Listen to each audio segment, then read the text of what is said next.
सरसँग हामी केही Q&A गर्न लागेको छ Q&A सर चाहिँ एकदम फेमस मान्छे हो यस यस ल क्वेसन सोध्नु भाइ त ल एएमएस सर हजुरले सेन्ट जेभियर्समा पढाइसकेको कति वर्ष भयो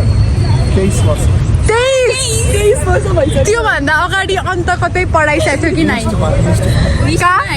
निष्ठमा ए अनि निस्टमा पढाउनु र सेन्ट जेभियर्समा पढाउनु के फरक थियो यहाँ विद्यार्थी धेरै राम्रो छ हो हामी हामी राम्रो छौँ अनि हजुरले किन यहाँ चाहिँ छोडिसेन अरू अन्त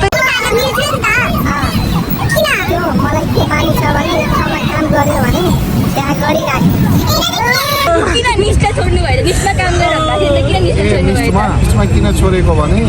यहाँ पढाउँदाखेरि यहाँको विद्यार्थी राम्रो थियो यहाँ सफा सुग्घर थियो यहाँ सफा सुग्घर थियो होइन स्पेस पनि धेरै थियो र मलाई लाग्थ्यो कि यहाँ पढाउँदा मेरो आफ्नो स्किल पनि डेभलप हुन्छ किनभने राम्रो मान्छेको सङ्गतमा राम्रै हुन्छ सर हजुरलाई चाहिँ हजुरमा भएको कुन एउटा क्वालिटी एकदम राम्रो लाग्छ खतरा लाग्छ मलाईमा यस्तो कुनै खास क्वालिटी छैन तर कसैले केही गर्यो नराम्रो म ठ्याक्कै भन्नुहुन्छ कसरी नडराइकन भन्छु हजुरको बर्थडे कहिले हो मेरो 22 डिसेम्बर 22 डिसेम्बर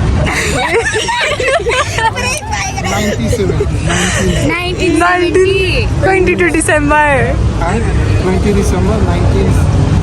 एकदम राम्रो लाग्ने निराकार सापकोटा निराकार किन उहाँलाई चाहिँ सम्झिनु भयो तपाईँ किनभने मैले अब अहिले पनि विद्यार्थीलाई पढाइसकेपछि गर भन्छु नि त त्यो मैले भन्ने बित्तिकै जुन क्वेसन सोद्धा नि ठ्याक्कै गर्नु कति ब्याच कति भयो भयो होला 10-12 अहिले उहाँ कहाँ होइसिन्छ युएसएमा छ एमआइटीमा छ मलाई पैसा खानु होला सरसँग मसिन त हजुर के भन्न चाहनुहुन्छ यदि उहाँले यो भिडियो हेरिरहेछ छ भने चाहिँ सबैजनालाई निराजन के होला सबैजना राम्ररी पढ्नु पर्यो होइन त्यो अघिको दाई भन्छ थियो नि हो त्यो दाईलाई के भन्न चाहनुहुन्छ अब त्यसलाई त मैले सोधेको थिएँ के गर्छौ तिमी यो तालमा अनि उसले भनेको थियो कि म स्पेसमा कुनै काम गर्छु स्पेस सम्बन्धी कस्तो गर्छ सायद त्यसैमा गरिरहेको होला ए एउटा कमन जोक जुन चाहिँ तपाईँलाई एकदम मनपर्ने तपाईँको जोक चाहिँ कुन हो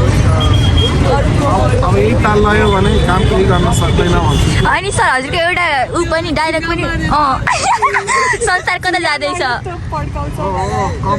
कम मतलब सानो कुराको लागि पनि धेरै अनि हजुरको एउटा फेमस छ नि त के अरे पानी पऱ्यो काठमाडौँमा छाता खोल्छ पोखरामा क्लासमा कुरा गरिराख्ने अनि बोर्डतिर हजुर यस्तो कुराहरू चाहिँ कहाँबाट आउँछ यस्तो कुरा त्यो होइन यो इन्सपाइरेसन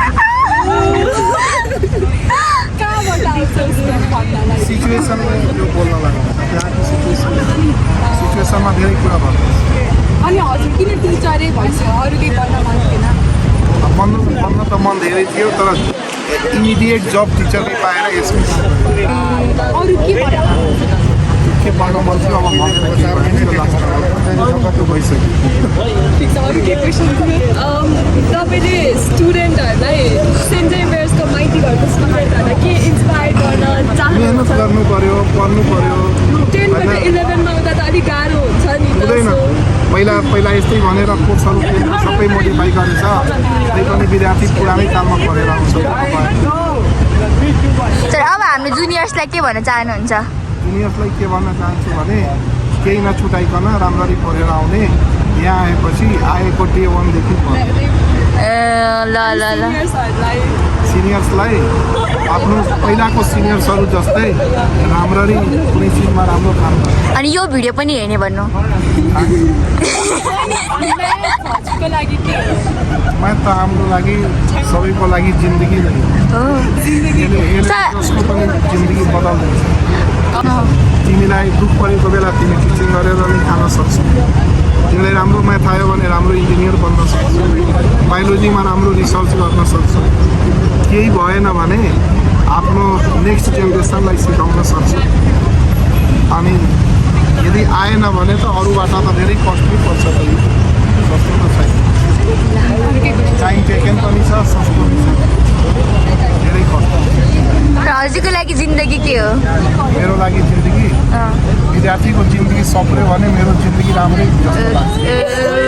खतरा भइसक्यो रहेछ है सर। ल ल ल Thank you sir, यस्तो मोटिभेटिङ र इन्सपायरिङ वर्ड्सको लागि। ल सर